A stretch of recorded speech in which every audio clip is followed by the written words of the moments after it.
سلامونه نیکې هیلې مې ومنئ. زه مسیح الله ارزمان نن یو ځل بیا د یو ډېرې ښکلې ویډیو سره ستاسو په خدمت کې حاضر شوی یم.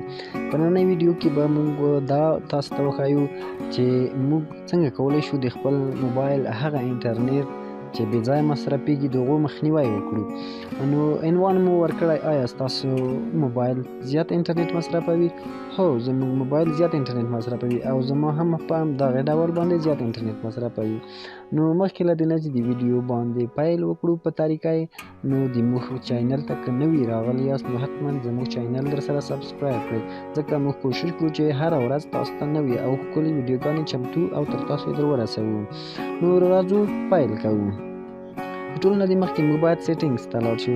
په سیټینګز کې تاسو کوشش وکړئ چې اپس یا هم که ستاسو د موبایل ژبه په دري ژبه وي یا فارسي وي کولی شئ برنامه ها ته ورشئ.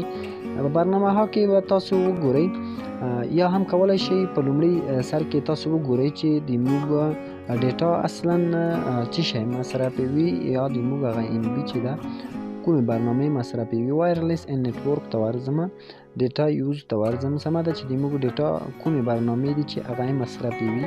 سمه ده، وګورئ دلته یو لیست مختر کړی دی. دغه لیست د میاشتې په اساس دی. وګورئ په دوی کې خدمت دی چې د ما تر ټولو نه په لوړه سطحه ام بي مصرف کړي، پسې یوټیوب دی، همداسې ګوګل کروم او لایټ فیسبوک دی او په همدې ډول ښکته نور.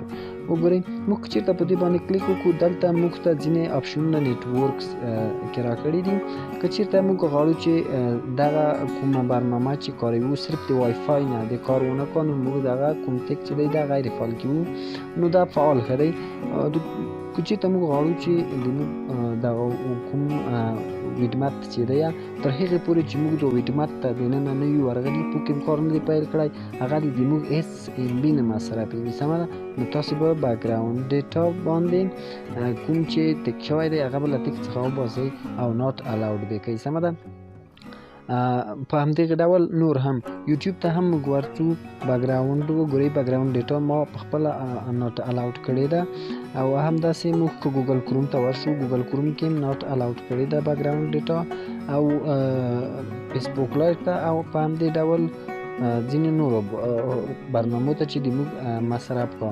یعنې که چېرته موږ دغو لیست ته راشو په مصرف د لیست باندې دی ترتیب شوي دي هغلته تاسو په هغو باندې کلیک وکړئ. هغه بیکګراوند ډیټا نه مطلب داسې شی دی چې کله موږ ډیټا خلاصه کړو که چېرته موږ د مسنجر بیکګراوند ډیټا بنده کړو نو تر هغې پورې به موږ ته مسیج نه راځي تر څو پورې چې موږ دننه اپلیکیشن ته ورغلي نه یاست.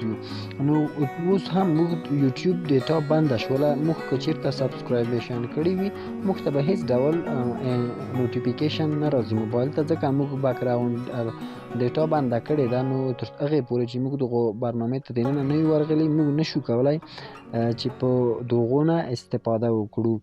نو په همدې ډول تاسو کولی شئ د خپل موبایل زیاتې داسې برنامې دي چې موږ په هغو کې هېڅ کار نه کوو خو هغه په دو لیست